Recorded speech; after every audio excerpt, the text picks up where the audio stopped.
desabafo corporativo de hoje é o futuro das políticas e práticas de diversidade e inclusão. Bem, recentemente, essas políticas têm sido alvo de debates intensos mundo afora, principalmente nos Estados Unidos. A Apple, os acionistas votaram para manter as iniciativas, mas Donald Trump pede para eliminar as políticas, classificando como discriminatórias e colocando a justiça para investigar. E aí? Polêmico, hein? Polêmico. Esse é polêmico. Eu gosto dos polêmicos. Não, e assim, eu quis me pronunciar, já faz um tempinho, eu fiz um artigo para a WCD, né, Women Corporate Directors. E o que eu coloquei lá é que cada empresa tem que olhar para dentro de si. E olhar, porque assim, diversidade e inclusão traz PIB para o mundo. Diversidade e inclusão traz justiça social. Diversidade e inclusão traz representatividade dentro das empresas. Né? Eu brinco, o Brasil Real está nas empresas, representado. Então, assim, que diversidade e inclusão é um caminho necessário? É. A questão é o quanto a empresa está preparada para ter esse departamento, política, prática, ou se é que isso é preciso. Porque pode ser mais natural. Ou não. Eu acho que tem uma questão de maturidade aí para a gente conversar a respeito, né? Então, primeiro já queria, assim, já que a gente vai falar sobre esse tema, né? Vamos fazer um disclaimer aqui antes, porque assim, é estranho, né? Um homem branco, hétero, tal, querer falar sobre diversidade, inclusão, tal. Mas acho que, antes de mais nada, eu sou um ser humano. Então, eu acho que essa fala, né? Eu vou tentar trazer esse olhar para os seres humanos. Assim. Eu sei que tem todas as questões históricas, né? As reparações históricas têm que ser feitas.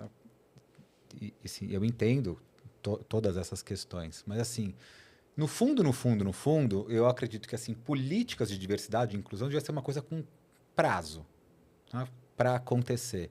Porque, no fundo, a gente não deveria precisar desta política. Claro. Ah, Beto, a gente está anos-luz disso, eu sei.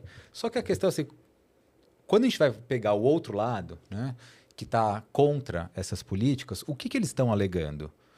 Queda de produtividade, então, assim, uma série de conflitos internos, pessoas se sentindo injustiçadas, porque acreditam que fulano foi promovido porque era uma mulher, ou porque era negro, ou porque era trans, ou neurodivergente, qualquer que seja aí a questão. Né?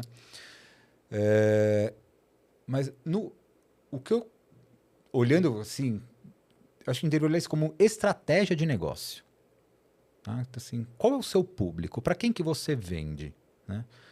Se você vende para a população em geral, e você, produtos de consumo final, e você tem uma alta liderança, né, de homens brancos, e você vende para moda feminina?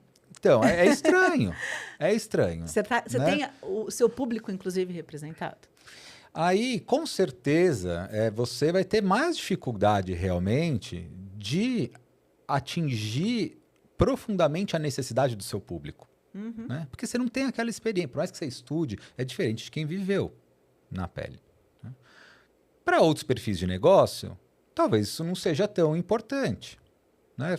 Se eu vendo para este público, né, que majoritariamente são homens brancos, né, héteros, aí talvez tenha uma necessidade menor. Né? Então, no fundo, a questão é o seguinte: eu acho que a gente tem que aumentar a diversidade de ideias, poder discutir esse tipo de... Falta espaço para essas pautas serem discutidas. Porque a diversidade mais difícil não é de gênero, não é de raça, é a diversidade de ideias. Se você conviver com pessoas que pensam diferente de você, é muito difícil.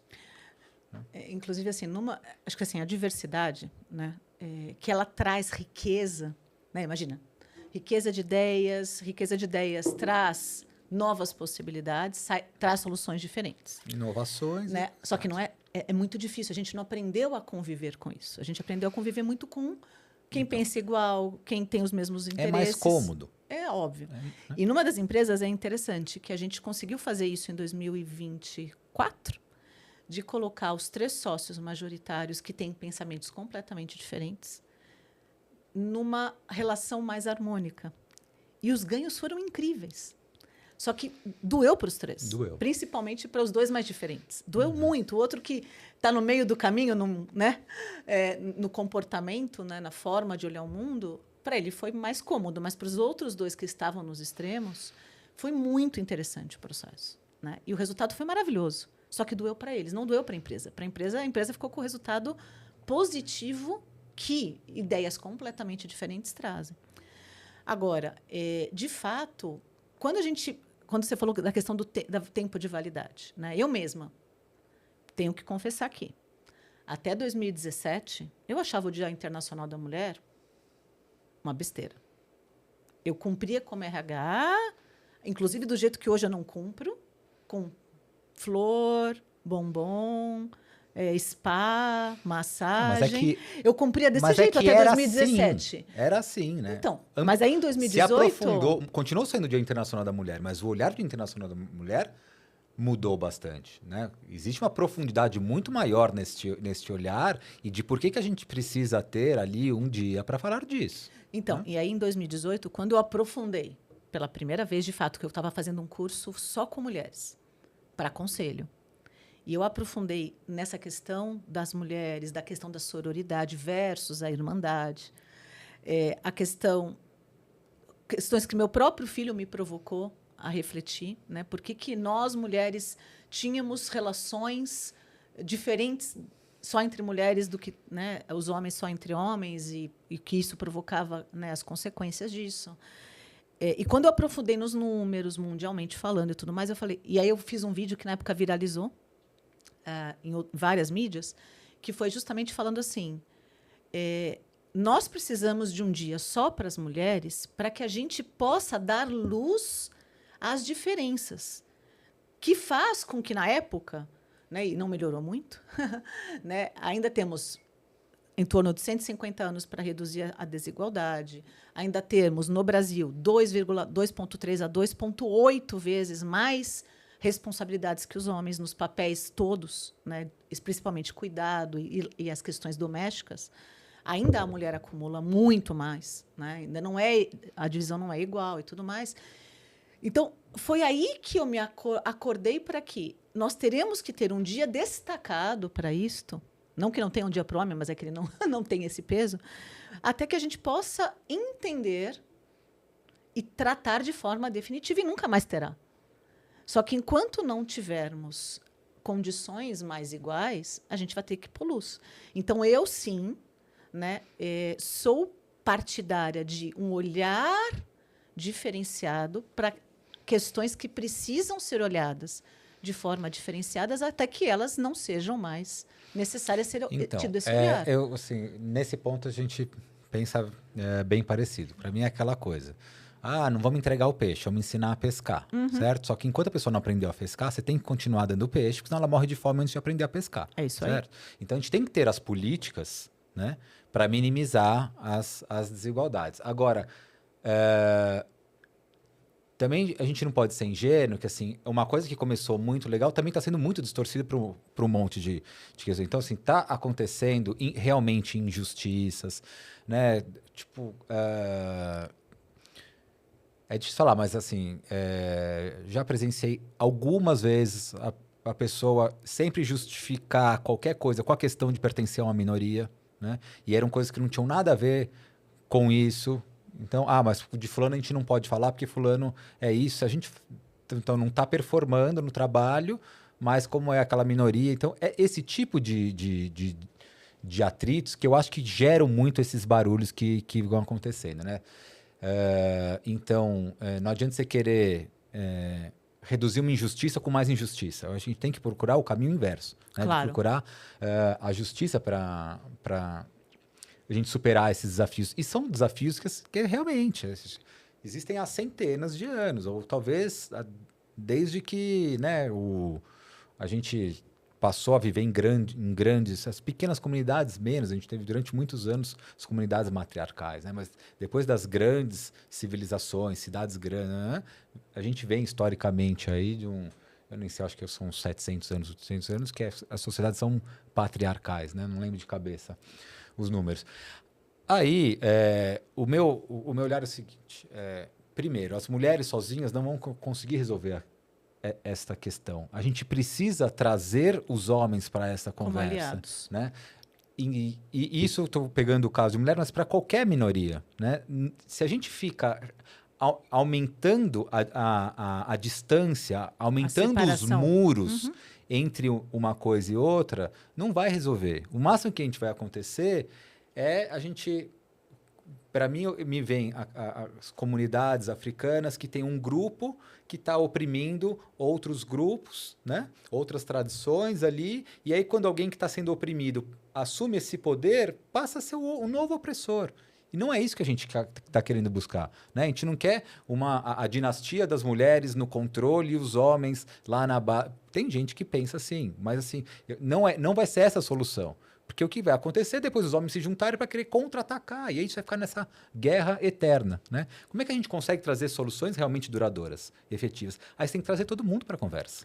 Realmente, as mãos dadas. Né? As mãos dadas. Né? E acho que assim, quando a gente provoca, né? Então, qual é o futuro das políticas e práticas de diversidade e inclusão? O futuro é isso ser natural e não ter políticas e práticas diferenciadas. Elas devem existir até que a gente chegue nesse futuro. Na minha opinião, meu ponto de vista, as políticas devem existir com prazo de validade. A gente tem que, em tal tempo, não precisar mais dessa política. Claro, sem aqui dúvida. Dentro da empresa. Sem dúvida. Agora, inclusive, assim, eu particularmente, como número 1 de RH, nunca coloquei como política, sempre como prática. Né? Então, recrutamento e seleção, vamos tentar trazer todas as minorias representadas no processo seletivo. E depois, a decisão final é por meritocracia. Mas eu trazer candidatas mulheres, candidatos homens, negros, brancos, pardos, amarelos, trazer trans e assim por diante. Né? Então, é algo que a gente buscava fazer e depois dando a possibilidade das pessoas conhecerem, e aí era meritocracia. Então, isso era prática, não era política. Por quê? Porque, e aí esse é um ponto importante que eu abordei no meu artigo. Quando a gente vai para uma política, a empresa está madura para uma política, a empresa vai bancar essa política do início ao fim, porque assim, gente, se tudo vai ser exceção à política, é melhor não ter a política. Então, eu prefiro trabalhar nas práticas, eu prefiro trabalhar na conscientização, etc., do que em algo que depois eu vou derrubar. A gente tem algumas questões que, assim, é difícil ser coerente, né? Mas é fundamental ser coerente. Uma mesma empresa que está, muitas vezes, colocando, né, políticas de diversidade e inclusão, tem lá uma regra que a aposentadoria é compulsória aos 60 anos. Isso é etarismo. Isso é etarismo. Né? Agora, muitas vezes não se mexe com isso porque não quer fugir daquela conversa difícil, tipo, o cara já está com 58, vou demitir agora. Daqui a 2 anos vai sair com a política. Então, acaba virando uma ferramenta para você tirar essas pessoas que, né, as vacas gordas que estão lá ganhando salários muito grossos, mas tem um histórico na empresa, lá no passado entregou bastante, então vamos deixando ele ali porque aos 60 ele vai ter que sair. Né? E você quer saber o que acontece? Nos grandes bancos? Que tem política de tempo? Quando ele dá os 60... Ele sai e aí o banco vira para fornecedores e pede para contratar para prestar serviço para o mesmo banco. Foi assim que eu fui parar no primeiro painel no HR for Results. O primeiro HR for Results, eu participei de um painel de etarismo com o Morris, do Mature Jobs, e com a Sofia Esteves. Por quê? Porque eles dois, na época, Morris pelo Mature, a Sofia por ser uma pessoa influenciadora de RH, e eu, na época, por ser o case que contratava as pessoas que os bancos desligavam por idade. E eu contratava na nossa empresa para prestar serviço para os mesmos bancos. Eles eram alocados nos mesmos bancos. Por quê? Porque eles que tinham conhecimento, eles que formavam as novas gerações, e eles eram obrigados a desligar. Eu depois contratava e ele continuava a trabalhar. Então, aí a gente tem essas incoerências. É super incoerente. Que a gente precisa conversar. E aí, assim, disso tudo, assim, né? A questão eu lembrei bastante, foi uma palestra da Luísa Trajano que foi super interessante, que ela mostrou quando foi o primeiro processo de De estágio, programa de estágio. Não era para estágio, era para pessoas negras. Para pessoas negras, mas não era para estágio. Como é que você está terminando a faculdade? Como é que chama? Trainee. Para trainee. E aí, resumindo, né? No final, tem uma fala lá do filho dela, como é que ele chama? Fred. Aí o Fred falando assim, olha, a gente no começo achou que essa turma não ia ser tão boa quanto as outras turmas, mas estrategicamente fazia todo sentido para a gente ter negros na posição de liderança. E no final, talvez essa seja uma das 3 melhores turmas da história. Que legal. Né? Então, se no final realmente está trazendo pessoas, né, essas ferramentas, os negros conseguiram fazer uma turma só de negros, ficou entre as top 3 da história, será que você precisa realmente de um processo só para negros? Ou o processo de recrutamento que não está conseguindo trazer os melhores candidatos? Porque se no final da história eles eram os melhores, por que eles não estavam passando, então, nos processos de treinantes? O que está acontecendo que a gente precisa de uma política para trazer as pessoas que lá na frente vão ser as pessoas que vão trazer melhor resultado? Então, é estratégico para uma empresa de varejo ter essa diversidade. Claro. E aí, não é só porque é negro. São negros que vão trazer resultado para a empresa. Então, para mim, assim, tem que deixar de ser política e tem que ser uma estratégia. Estratégia de negócio. E aí, a minha proposta é trazermos especialista no tema para essa mesa. Eu acho bom, porque aqui a gente está dando só a nossa opinião. Vamos discutir Vamos com trazer pessoas que estão no lugar de fala de forma mais apropriada, que estudam e trabalham com esse tema, e a gente vai continuar esse desabafo. Topa? Eu acho que assim, se a gente conseguisse trazer um a favor e um contra para jogar uma pimentinha, seria o ideal. Vamos ver se a gente consegue. Vamos trabalhar nisso e você vai estar com a gente nesse episódio. Falou? Combinado. Até já!